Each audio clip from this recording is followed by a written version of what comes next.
Ha? Nasa Pilipinas na nga ba si Tevez?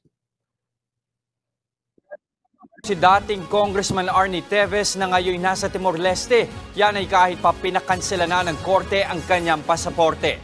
Nasa frontline ng balitang yan, si Rainiel Pawi. Oy! Pinakansela na ang pasaporte ni Tevez. Nasa Pilipinas na kaya sila? Eto, matanong ko sa inyo. Sa tingin nyo nasa Pilipinas na si Tevez? Hindi ko alam. Sa totoo, hindi ko alam. Pwede, posible. Pwedeng hindi. Sabi nila nasa Timor-Leste. Pero yung huli niyang statement, na sang-ayon siya kay Tatay Digong, sang-ayon si Tevez, naglabas siya ng bagong video, di ba? May mga tumatahal sa likod. Ay, tumatahol. May tumitilaok. Sabi ko, parang Pilipinas na ito. Na ano nga kaya, no? Nasa Pilipinas na kaya si Tevez. Di ba? Napapaisip ba kayo? Di ko sinasabing nasa Pilipinas nga, ha? Lubos ang pasasalamat ni Pamplona Mayor Janice Degamos sa utos ng Manila Regional Trial Court Branch 51 na agarang pagkansela ng pasaporte ni dating Congressman Arnolfo Tevez Jr. Si Tevez ang itinuturong mastermind sa pagpaslang sa kanyang mister na si Negros Oriental Governor Roel Degamo. That is a step closer to, through it, mas government can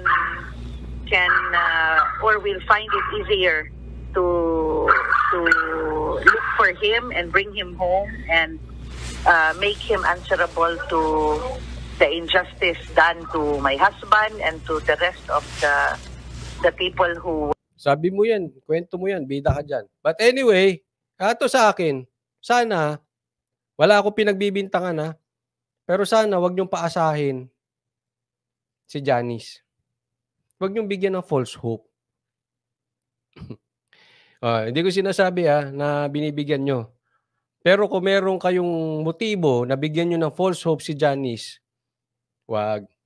Kasi alam nyo naman, kahit kanselado ang passport ni Tevez, it doesn't mean mahuhuli nyo siya. It doesn't mean mapapauwi nyo siya. It doesn't mean kung nandito nga siya sa Pilipinas, mahuhuli. Hindi yan nangunguhulugan na convicted na si Tevez. Huwag niyong bigyan ng false hope si Janice. Were murdered with Governor Roel. Ikinatuwa rin ito ni Interior Secretary Benher Abalos. Mabibigyan na rin daw ng hustisya ang mga kaanak ng ibang nasawi kasama ni Governor Degamo. Walang makakaltas sa hustisya. Titinan nyo yung mga yan. Puro recycled yan eh. Di ba? Dati na yan.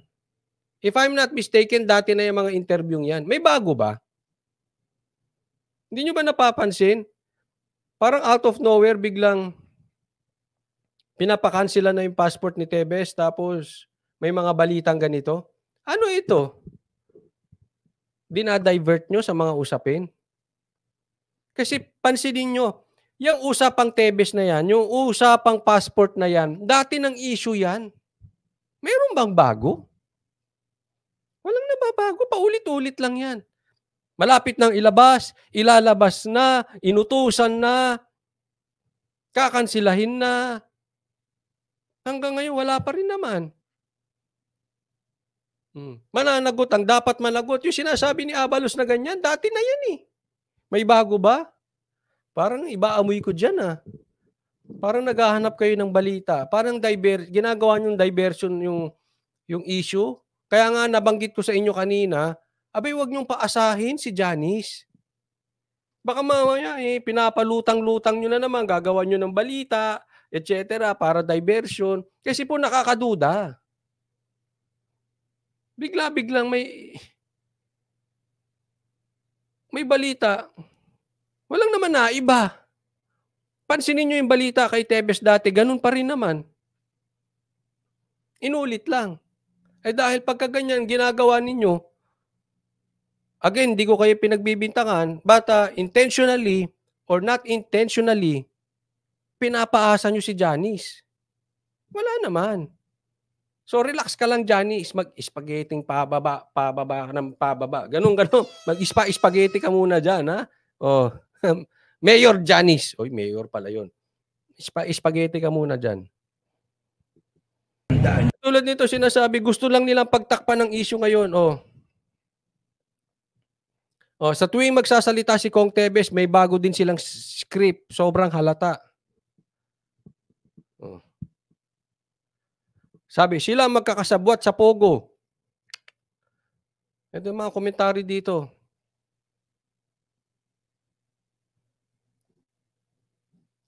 Unlimited social media benefits na naman. Diversionary tactics yan para makalimutan ng drug test. Ayun sinasabi, di ba? Kita nyo, ang tatalino ng taong bayan. Hindi na sila mauto. Hindi mauto eh. Halata yung galawang ganito. Kawawa dito. Si Tevez tsaka si Janice. Pinapaasa nila si Janice, si Tevez sinisiraan ng sinisiraan. Sana wag nang ibalita kung pare-parehas lang naman yung binabalita. Kaya tingnan mo lumalabas sa taong bayan. Diversionary tactics. Yan. Can we blame them? We cannot. Nakailang balita na kayo ng ganyan. Wala namang nangyayari. Baka mamaya magulat kayo bigla. Nin-interview namin. Wag magagalit si Bana. Diba? Di galit na naman kayo sa amin.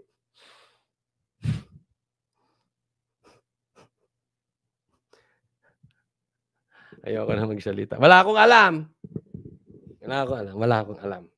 Si Coach Oli ang walang alam na vlogger. Huwag niyo akong pamanmanan. Ha? Nananahimik ako. Wala akong alam. Okay? So, sige, tuloy. Sooner or later, maski saan ka magpunta, saan ka magtago, hahanapin ka ng batas at mananagot ka sa mga kasalanan. Yun! Kahit saan ka magtago, hahanapin ka ng batas. Mananagot ka sa ginawa mo. Teka muna. Husgado ka ba? Guilty na ba si Tevez? Pala, desisyon ka, Brad. Nagdesisyon ka na agad. Ikaw na kaya presidente? Ikaw na kaya ang korte? Wala pa nga eh. Adelantado ka. Pero tagal ng statement nito ni Abalos yan eh. Hindi ko alam kung bagong interview, ni-recycle lang ng media. Pero kahit bago, wala rin. Parehas din. Ganyan din naman sinabi nila. Hanggang ngayon, wala pa rin si Tevez. Kaya huwag nyo na palutulitin kasi kayo lang ang nagmumukhang kayo lang nagmumukhang tut. Diba?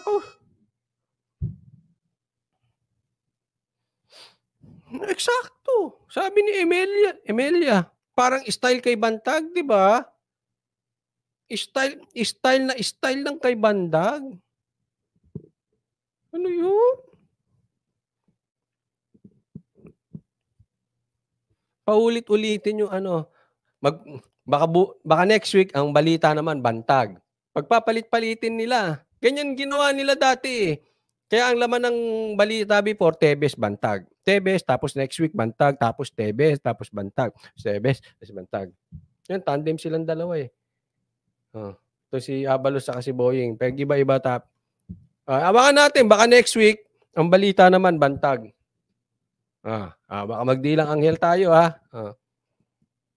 Sa utos ng korte, ang Department of Foreign Affairs ang magkakansela ng passport ni Tevez, habang ang National Bureau of Investigation ang magpapauwi sa kanya. Nilinaw naman ng DFA na kahit kanselado na ang pasaporte, hindi nila agad mapauuwi ng bansa ang dating kongresista. Wala raw kasing police power ang embahada at konsulado sa ibang bansa. Hindi ba? So ano yan? Media mileage lang? Maibalita lang? May masabi lang. Yan yung sinasabi nating salita. May masabi lang. Wala naman silang police power. Hindi naman nila mapapauwi. Wala din.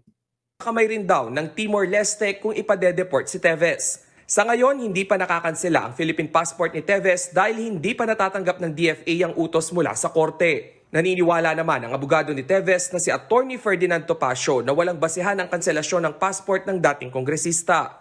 Babalik lang daw si Teves sa Pilipinas oras na wala ng banta sa kanyang kaligtasan.